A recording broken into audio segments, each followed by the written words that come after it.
we celebrate the life of Binyomin Schachner. It's hard to believe that 30 years have gone by since his patira, and what an amazing life he lived. He was born in Sunik, Poland, the oldest of 5. Maybe that's why he was always so responsible. He was there for everyone, family and friends alike. This trait carried over into the unimaginable days of the war that would soon follow. He was Moiser Nefesh during those terrible times. You see before you the incredible evidence of that. Here is an unbelievable calendar created in the concentration camp. When many despaired of living a Jewish life again, he never gave up. Together with a few like-minded believers, he created this reminder of Shabbos and Yom Tov so that they would not be forgotten. That purple blotch that you see is evidence of the shock of the Nazi commandant abruptly charging in and almost catching them at this meticulous work. The ink spilled in the haste of concealment. That purple blotch would have been nothing compared to the black, blue, and purple scars of the beating that was sure to follow had they been caught. Here are his tefillin. They went through 7 concentration camps in 7 years. He faithfully put them on every day and shared them with all.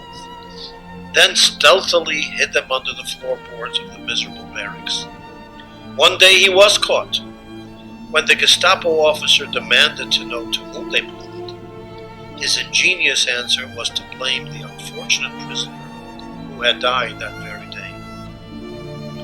That was not good enough.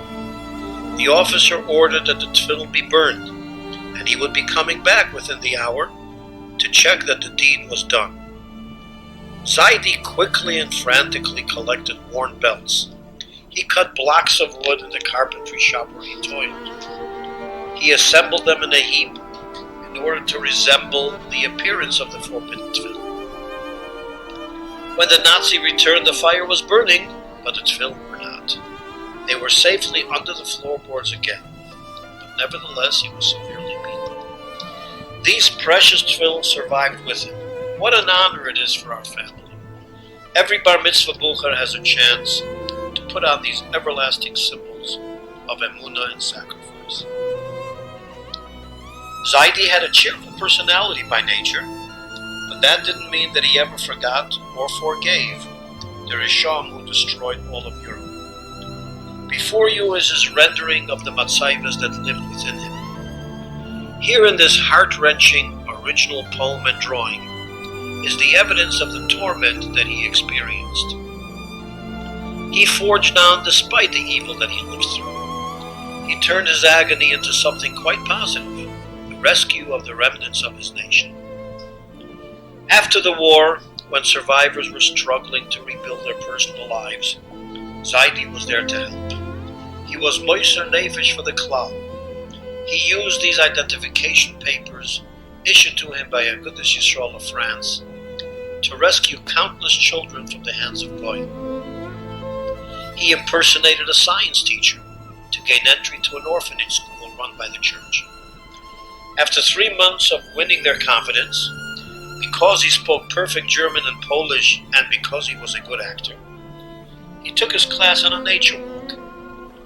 Waiting at the edge of the woods was a school bus prepared by the Irgun.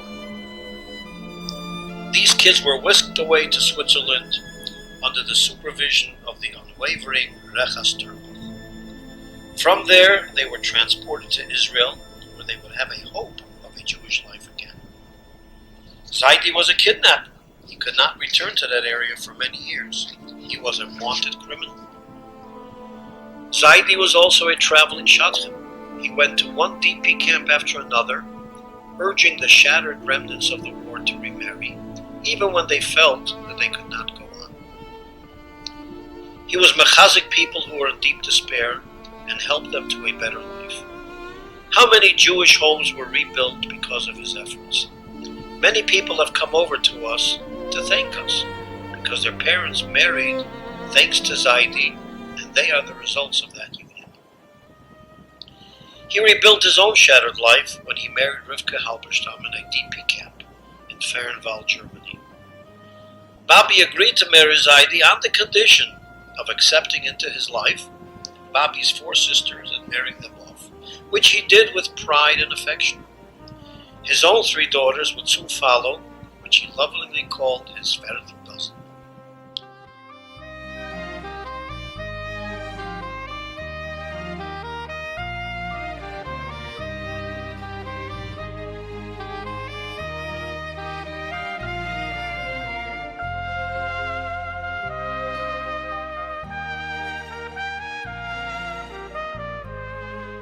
As the years went by, Zaidi's connection to children and school buses did not stop.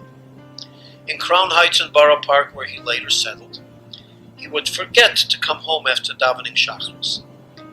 He would be glued to the corner where he had a good view of the many buses that whizzed by, chock full of adorable children. He would make a quick calculation and multiply the buses by the amount of seats that they held. What a satisfying number. He would then shake his fist in the air and declare defiantly, "Anna, come off the Dodge." Children were the future. Nazis were of the past. We continue to